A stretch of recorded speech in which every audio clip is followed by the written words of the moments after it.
Hi, I'm Jackie Voit with Lifetime Realty Group at Keller Williams. I'm a listing specialist, and I'm here today with Lynne Trinkline.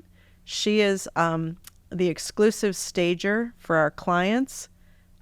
We go back, about 8 years, Lynne, at now. least. Yep. I met Lynne. We were both in a staging association for Wisconsin. At that time, 8 years ago, staging was just starting, at least in this area. And it was during the financial collapse. When the market had slowed. And there were so many homes on the market, and it became really important to stage your home to stand out.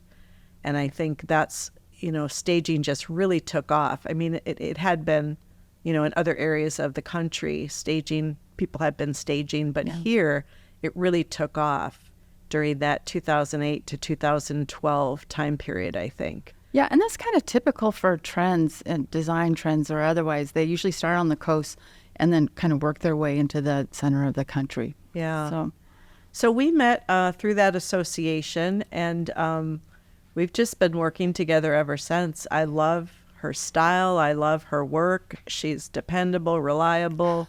Her business has grown as well. So, why don't you just tell us a little bit about you, Lynne, and how long you've been staging, a little bit about your background. Yeah, well, so I've always been a design enthusiast, and I've taken, art and design are sort of in my background and stuff. And so there came a point in time where my children became of a certain age that I really thought, they're going to leave, and I just need to make myself a useful human being, and maybe I could just do something that I love doing. And design is just something that I've always loved doing. And this has worked out really well. So instead of me changing my home like every month or so, I get to kind of work on other people's home, and kind of just the challenges can be so much fun because every project is so unique. And we have a 6,000 square foot warehouse of furniture, art, and accessories that we're constantly, updating and stuff. In fact, I was almost late today because I was shopping. So for more products. Yeah. So yeah, we stage a lot of homes all over the greater Milwaukee area, and we have a great staff, and we're all crazy about design and always continually striving to just get better and make sure our clients are well taken care of. Our clients are super important to us. Yeah.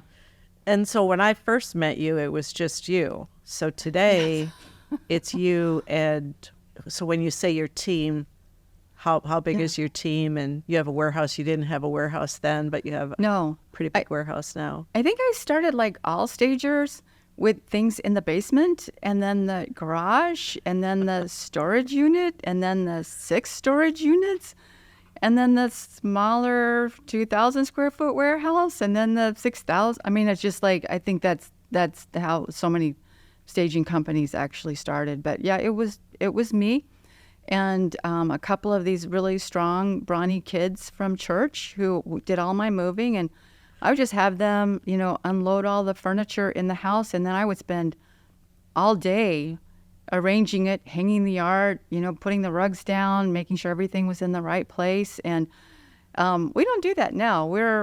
We plan very carefully in the warehouse, and we have a team of 8. We have a couple of office and marketing people, and designers, and some logistics staff. So we go to the project in advance, take photos, make a plan, and then we organize pretty much everything in the warehouse, down to what's going on the coffee table. The only thing I will say that we still do is that we'll have a furniture arrangement in our head, but when we get to the site and we're like, well, maybe this would work better,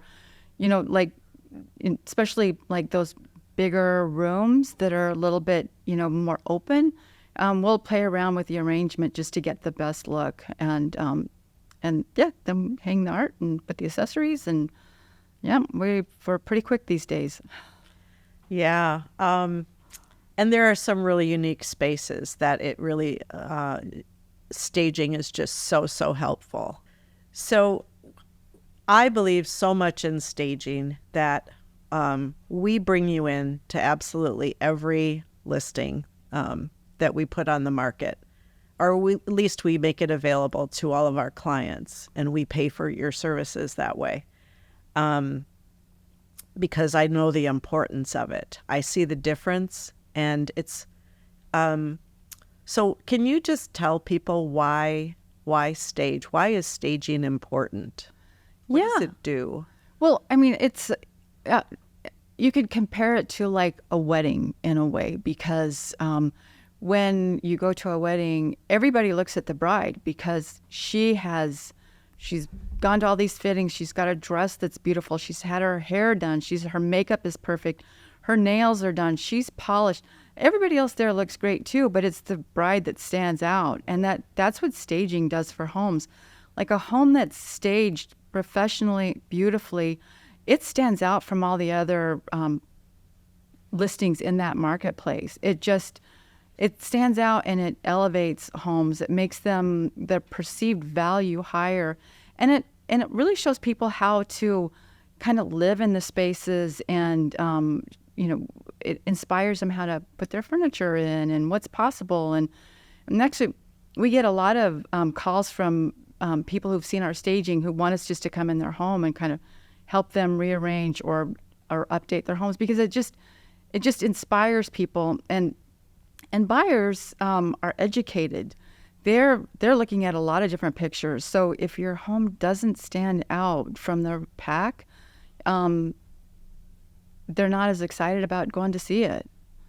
So yeah, I would agree about that. Do you find that people understand when you talk about staging, what it is that you're going to come and do? Because sometimes when I'm sitting down across the table from somebody and talking about all the, the marketing that we're going to do on their home, and that staging is a part of that, and their home could look lovely, and there might not be much to do, but I still bring you in because I think it's what you said. We all live in our home, and now we're going to be making it a product to go on the market, to sell. So I always sort of make the comparison to when you sell a car, that when you sell your car, you're going to clean it out, you're going to clean out the trunk, you're going to wash it, you're going to shine the windows, and you're going to put a for sale sign on it. In the same way, you do a lot of the same things to your home. You declutter, you clean it, but the way that we live in the home, our desires, or our artistic colors, or the things that we use to decorate, could sometimes be a distraction for people. Yeah, and I think it even goes beyond that, because I think that, people are busy. They're raising children, they're working, they're volunteering. So when they come home, they're coming home to fix dinner and relax. And I think a lot of people don't even, after a while, you kind of quit seeing your house. And you just want some place that's, you can put your feet up and just chill. But when you're selling it, you have to really go above and beyond that. And I think that, for instance, we don't use TVs or fake TVs when we're staging, because they just photograph like a big black hole. So, but when you're living in a house, obviously you're going to have a big, my husband, he's in the TV business. He has a giant TV. But when we listed our house with Lifetime Realty Group, we picked that TV up every time people came and before photos, and we tucked it in a closet. It wasn't it was a big closet. It wasn't easy, but it just, because we were comfortable watching TV where it was at. But for selling, I put beautiful art up because it just, and the shape of a TV. So it helps people understand where a TV would go, but it just makes those beautiful, inspiring images that people just want to be there.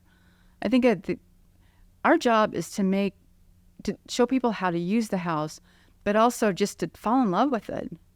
People buy what they love. Yeah, they do.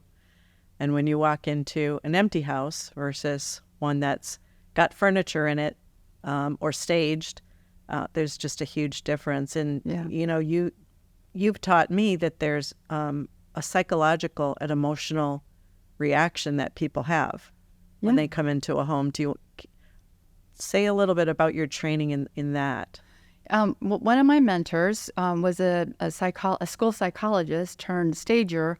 And so she talked a lot about the psychology of selling. And I think the one thing that really stood out to me is like she said, when somebody enters a home, when they're looking for a house, if they're in the market, when they enter that home, they have a very quick first impression. And if they like what they see, they're going to want to keep liking what they see. If they don't like what they see, they don't want to waste their time. They want to move on to the next listing or whatever. And it's called confirmation bias, and we all kind of have it built into our psychology.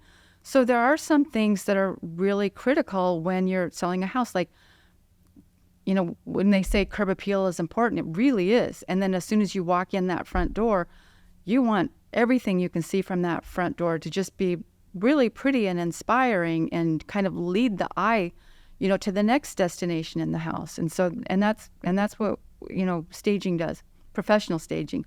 I will say that, I've had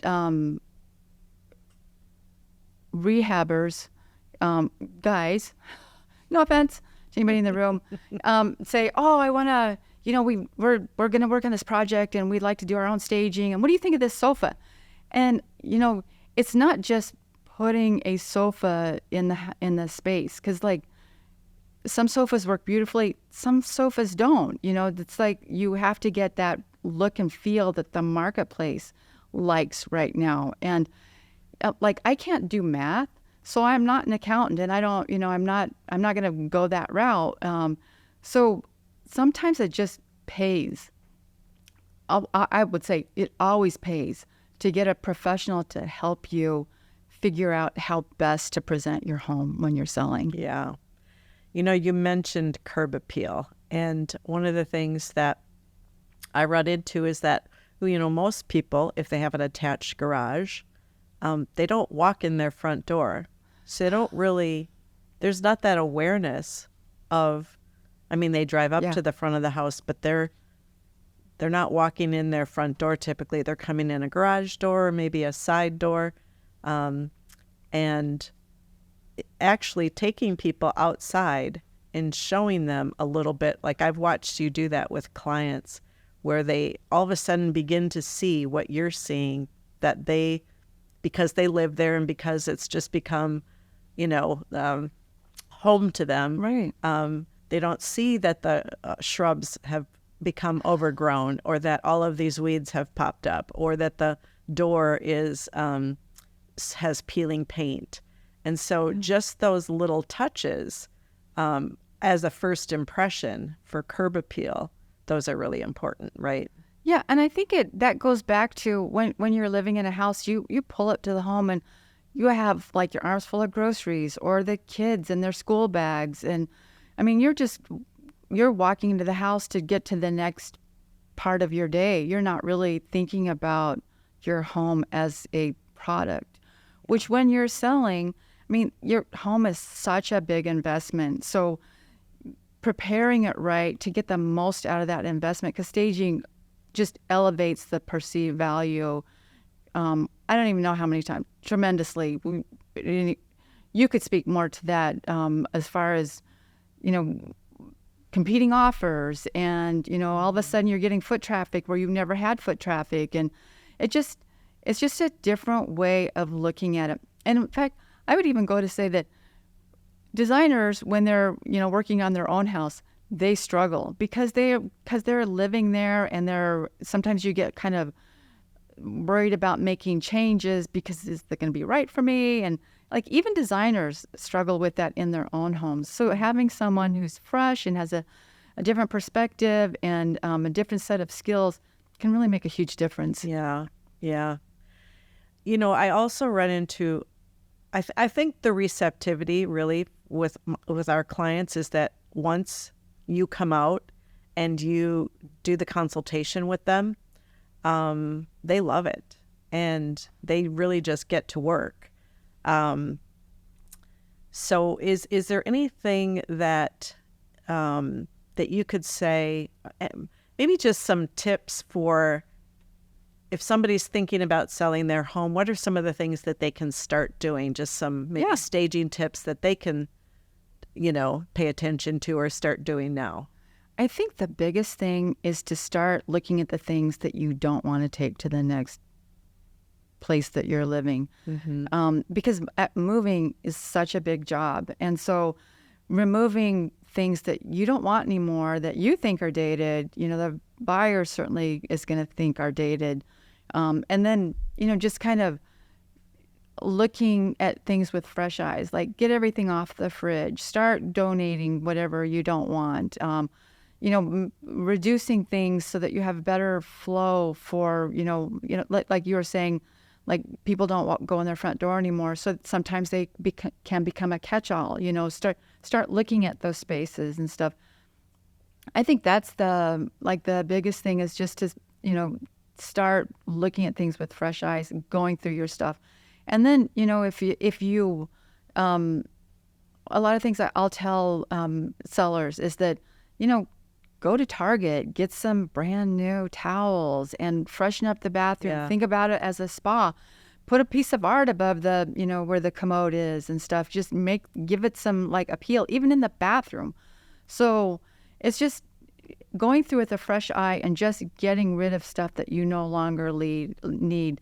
And the small things, even if you're going to have a stager come in and you're going to use your stuff, even small things don't photograph well. So all those really small things, like for instance in the kitchen, you'll have the knives and the crock of spoons and, a bowl of fruit and all the spices and the jar of vinegar and oil and stuff. When people are buying a home, they want to see the kitchen. So you want to have, some beautiful things. You don't want it to be sterile, but you also, want to remove a lot of your personal stuff so they can see the space. Sure. Yeah. I know having just really being able to see the countertops, being able to see the windows, letting lots of light in. Yes. Those are things I hear you repeat over and over again. Yeah. Yeah. And so, today and since we've been in this market the last couple of years of really being in a seller's market where homes are selling really fast, you go on the market and you have an offer or multiple offers within a day, a couple days, maybe a weekend. Is it still important to stage? Oh, yeah. So I would say that it's, of course, I have a staging company. I'm a stager. I'm a designer. I think everybody should stage. But, there are some instances that are especially critical. Next week, we're staging a property that even the owners didn't know where to put a dining table. And this is a 5-bedroom house. It's gorgeous and it's a beautiful setting. And the agent was like, there's no dining room. I'm like, there's a place for a dining table. I know exactly where to put it. And even the owner's like, what, can you draw that diagram? Because they didn't see it. So even when people live in the house, they don't always know how to use the space aesthetically and functionally as well as it could. And that's all we do. So we're really good at that kind of stuff. So you come into somebody who has all their furniture. No, we're not talking a vacant one. Right. But where they have their stuff. And you might suggest in their living room, for instance, maybe a rearrangement of some of the furniture, taking down some of the things and packing away some of the things that they're not using on a daily basis, right. That sort of thing. Because you're looking, and I've heard you say this, from the eye of the camera. Right. From each doorway. Right. What is the camera going to see? But also, that's the buyer's pathway, too. That's when someone walks in the room, what is their eye drawn to? Right. And the property I was talking to about before, that was completely vacant. But there have been so many times, I had to draw the diagram of the dining table's going to go here, sofa's going to go here, the credenza's going to go here, the accent. But there are lots of times when I walk into a house and I've just immediately well, there's this sofa that's kind of blocking the pathway, and the furniture isn't always arranged optimally to show it, but they're comfortable. And people should live comfortably. I'm a total proponent for that. I think when you get home at night, I get it. I have so many long days. I can't tell you. When I get home, I just want to take my shoes off, put my pajamas on, eat dinner, and go to bed, or watch TV, whatever. But when you're marketing your home, it's a whole different mindset.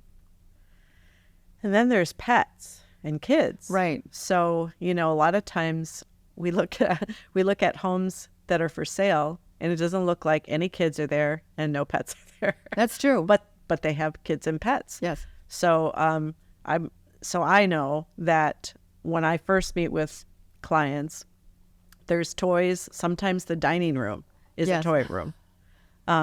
And that gets transformed back into a dining room, right, to show the house better and to take photos and so forth. But you've been so good at helping people live in their home with their pets and their kids while they're selling, but still creating those spaces. And yeah, there are some ways to sort of, you tuck things away when you're having those photos or when people are visiting and stuff. But I will say that staging, when you say, oh, you see these photos and it doesn't look like they're kids or dogs or cats or whatever. So staging also is aspirational. Actually, whenever people are looking to buy a home, it's a very aspirational endeavor. They're looking for a better place, a better life. We're all like that. I know I was like that. I'm like, oh, I'm going to live in a staged home. Well, sure, it looked like that for the first 10 minutes. It's still beautiful, but it's not the same. But when your house is on the market, when people are coming to see it, you do want to think a little differently. And I'll tell people, we all have our dogs, our pets, or cats, or whatever, and we love them. They're a part of the family. But when somebody else comes into your home and they see them, then it starts them, sniffing or looking around for damage, and they will imagine things that aren't even there. So, in a perfect world, we just tuck those things away. And if there's the other thing, if a home kind of has an odor that's not pleasant, people are going to leave too. So, we're addressing those things. But even just like, all the dog bowls and all the dog toys and all the, big dog cushion, it's just better to tuck those things away for showings and for pictures. Yeah. Same thing with like collections. Some right. people have collections of things. I remember a client that had a big collection of steins from in a office, and what I've heard you say is they're beautiful things, and then people want to look at them. Right. And then they get off track to really looking at the house.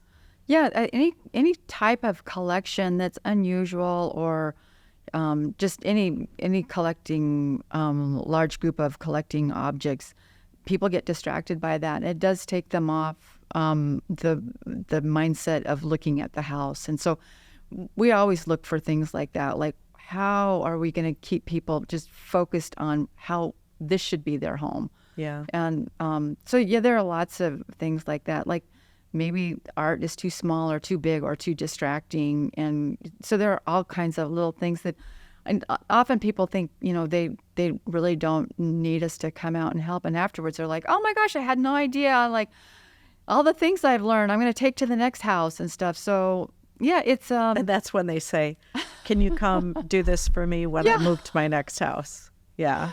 I'm like, I'm not sure. Let me look at my calendar. That is the one of the best parts about this business too. That we meet people from all walks of life, and in all different kinds of circumstances and stuff. And so, meeting them at where they're at and kind of working through things that in a way that helps them best without stressing them out, because already. Moving is already a big stressful job. So going into someone's personal space, we want to make sure they're comfortable with us and that we know what kind of situation they're in so that we can make recommendations that are best suited to them. And in fact, I tell them, I'm going to tell you everything because that's my job. I'm not doing my job if I'm not. and you're going to do everything you can, and you're just not going to lose sleep over what you can't do. I like that. Yeah. So you're going to give them all of your best advice and suggestions, A to Z. If they do A to Z, great. That's the best scenario. If they can only complete 75% of that, it's still done, Yeah, 75% better. Yeah, absolutely. I mean, as far as showing. Yeah. And so we've been talking about, for the most part, homes that have furniture up to this point. Yeah. And I recently went on a listing appointment and talked to somebody who just rehabbed a house. They bought it as an investment. It's beautiful.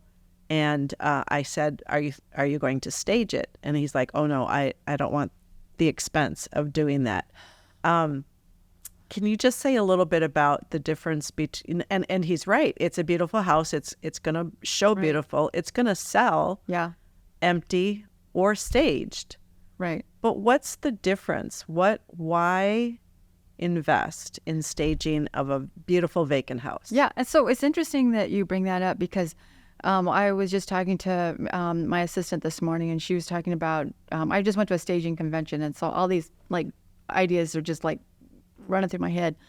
And she's like, the one thing I've noticed about working here is that we have a lot of repeat clients, and a lot of our repeat clients are rehabbers, and they come to us over and over again. And I think if they're willing to spend the money, if they've seen the benefit, because their whole business model is to make money.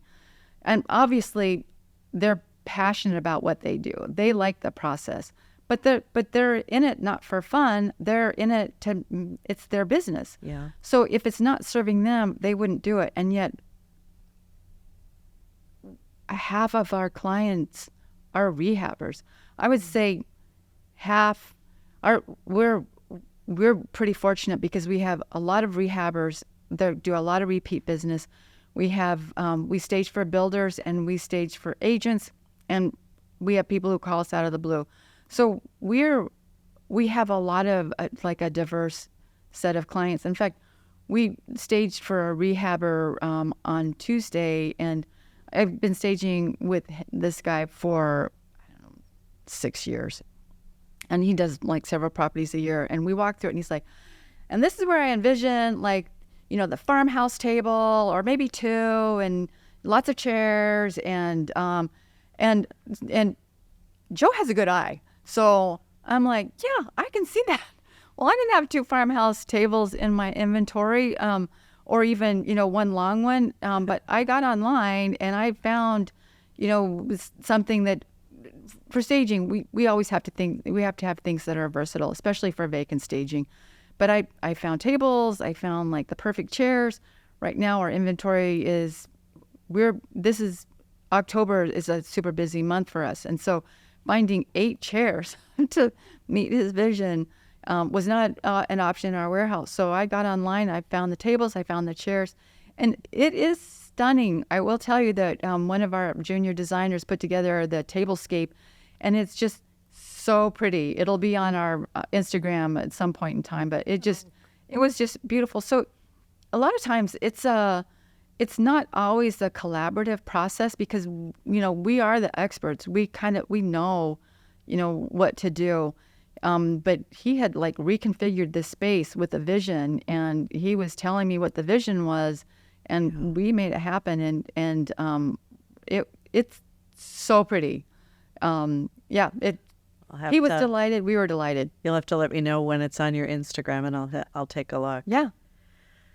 And I do have, scenarios where I, maybe couldn't convince a seller who had a vacant home to use the staging services. And so we went on the market, and we just had one recently, actually, a condo. And so we went on the market, and we didn't get an offer right away. And we had a lot of showings just because of the activity in the market. And then we did get actually a couple of low offers that the seller didn't want to take. And after about 45 days, we had the discussion again about staging. And they did agree to have you come in and put furniture in. And once we staged, we went back on the market, and we sold at that price, tens of thousands higher than the offers that came in before the house had furniture in. Even the comments from the showings were so different. They were so good and so positive. So I have those results over and over again, those scenarios, but hopefully, hopefully not too many, because it's a long process, and it's, Right. People, when they go on the market, they want to sell. They don't want to stay on the market and have to go through this, have to go through a price reduction, or have to go through, oh, maybe I should have done this. That if we can show the value up front of staging a vacant home. Yeah. My question, I guess, is there a statistic or like dollars, like return on investment? So if you stage a vacant home, is there a number or a percentage that someone can expect? I know there are organizations like NAR puts those kind of statistics out, and I think RISA has statistics like that too. We've just recently started tracking our statistics. The only thing I can tell you is that when we stage, I guess the best thing I can tell you is that when we stage, we have like a 1 month contract, because generally our homes aren't on the market longer than a month, and that's the home went on the market, the home got inspected, the financing got in place, and we got our furniture out in 1 month, and that happens over and over and over again. The only time, I know what you're saying, that I think people don't. It is still kind of new here. It's coming on strong. In fact, we have a lot of out of town sellers who will tell their agents who don't stage, like, we need to stage, and they're like, what staging? And so it is becoming more of a, if you stage, you're just going to do better. People are starting to understand that more. But I think that still a lot of people just don't understand staging. Once they see it, they definitely get it. And I have one story. This just still breaks my heart. I had an agent reach out to me. He had this beautiful home, and it's been on the market, $1 million property with an acreage, and it's just sitting there. And he's like, go take a look, get a plan together. And we did, and it's a beautiful home, but it's got a big, great area, and the spaces are a little bit unusual, and they can't get any traffic. And so the agent's like, I'll pay for the staging, but the owner was like, no, it'll be bigger. It looks bigger when it's empty. And I'm like, they didn't stage, and they reduced the price by $100,000. And I'm just like, I'm so sad to see that, have money just left on the table when we could have helped people understand the space and made them inspired. And the other thing was that, there were like 2 giant TVs up in the living room. I'm like, at the very least, have him take the TVs down, because that just says, not everybody is. Very few people are going to want 2 giant TVs. It says your living room is a sports arena. And, women make the biggest part of the buying decision. And that's not, this 5-bedroom home where, chances are it's going to be a family. Yeah. The female partner of that team is not going to understand that. Yeah. Yeah. I'm still sad about it. Yeah. So $100,000 is a lot of money to leave on the table. In this scenario, yeah, that is, because staging was a fraction of that. Right. Is there anything that makes the most impact when staging? Like, honestly, I would say having the thing that we really liked about working with Lifetime Realty Group is that we feel like we're a partner, that we're all working toward the best goal for the seller. And to me, that kind of sort of partnership, or just that sort of joint effort is huge. And when you don't have that joint effort, I think it's a little bit harder. So we're both helping to educate the seller and trying to get the best possible scenario. And that, for us, for our business, that's huge. Yeah, I would agree. You're essential to our business and to our clients. And, I I definitely talk about your services with every client. I would say 99% of our clients will use staging services in one way or another. What we didn't talk about, and I'll just briefly mention it. So you come in and you do a consultation where they make those changes that you recommend. Sometimes people have a lot to pack up and they don't have the time to do it. You actually can provide that service to people as well and actually implement the recommendations that you're asking them to do. We do have That's an additional charge. Yeah. So our company pays for the consultation. Anything above that or a vacant stage, then they do. But that is another service that so you just have such a wide range of what you offer to somebody. And we have had people come back and say, "Oh, I loved what you did, and come help me with my new house now." So that's awesome. It's just been a really great relationship, and you can never retire. So okay, it's a deal. Or until I retire. All right. High five. We can do that.